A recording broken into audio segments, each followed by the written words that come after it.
मेरी बेटी, काश मेरे पास कोई शक्ति होती जिससे मैं तुम्हें ठीक कर देती, पर मैं बहुत मजबूर हूँ।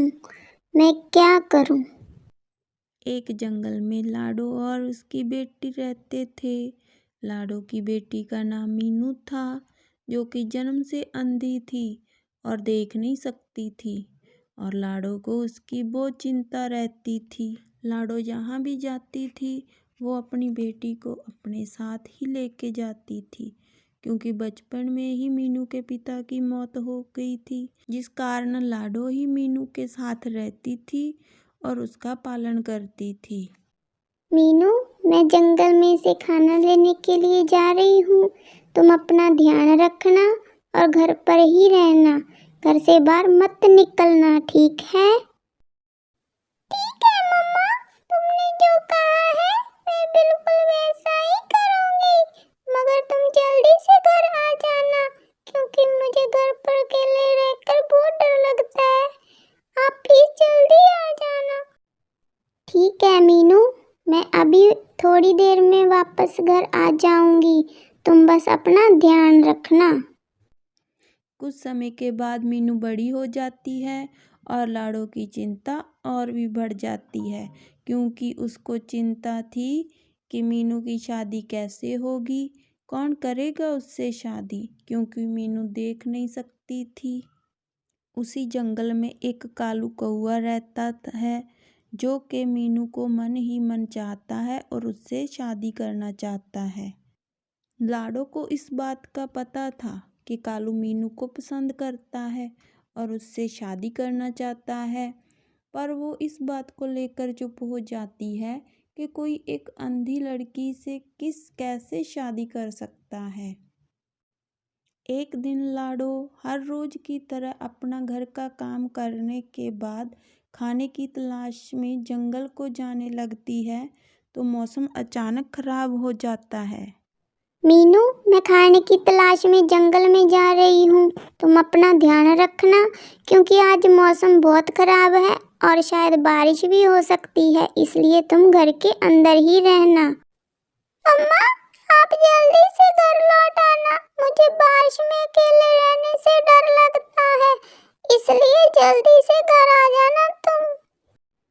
ठीक है मीनू, मैं अभी गई और अभी आई। बस तुम घर के अंदर ही रहना। बारिश बहुत हो रही थी। लाडो बारिश में गिर जाती है और अचानक चमकती बिजली उस पर गिर जाती है और वो वहीं पर मर जाती है। कालू वहाँ से गुजर रहा होता है और वो देखता है कि लाडो वहाँ पे गिरी पड़ी है। वो उसके पास जाकर देखता है। लाडो मौसी, क्या हुआ आपको? आप यहाँ कैसे गिर गई? अरे, लाडो मौसी तो बोलती ही नहीं है। इन्हें क्या हो गया है? मीनू को जाकर बताना होगा। मम्मा, आप आ गई। मैं कब से आपका इंतजार कर रही हूँ। आपने कितनी देर लगा दी, मुझे पता है कितना डर लग रहा था। आप कहाँ रह गई थी मम्मा? अरे मीनू, मैं हूँ कालू। तुम्हारी माँ वहाँ गिरी पड़ी है और मैं ये बताने के लिए तुम्हें यहाँ आया हूँ।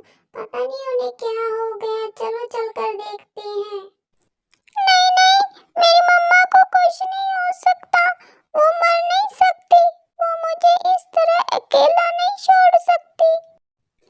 कालू, देखो ना, मेरी मम्मा मुझे अकेला छोड़ गई। अब मैं क्या करूँगी? मैं कैसे रहूँगी उनके बिना? बताओ तुम। मीनू, तुम रो मत। मैं हूँ ना, मैं रहूँगा तुम्हारे साथ। मैं करूँगा तुमसे शादी और मैं सारी जिंदगी तुम्हारा ध्यान रखूँगा। इतना कहते ही कालू मीनू को अपने गले से लगा लेता है और मीनू बहुत रोती है अपनी माँ को देखकर। फिर कालू और मीनू अस्पताल जाते हैं, क्योंकि मीनू की माँ की इच्छा थी कि उसके मरने के बाद उसकी आंखें उसकी बेटी को दे दी जाएं। मीनू को आंखें दे दी जाती हैं और वो अब देख सकती है और कालू और मीनू की शादी हो जाती है। मम्मा, देखो ना, जो तुमने आंखें दी हैं वो मुझे दे दी गई हैं और मैं अब देख सकती हूँ और कालू ने मेरे साथ शादी भी कर ली है। अब हम बहुत खुश हैं मम्मा। ये सब तुम्हारे कारण हुआ है मम्मा।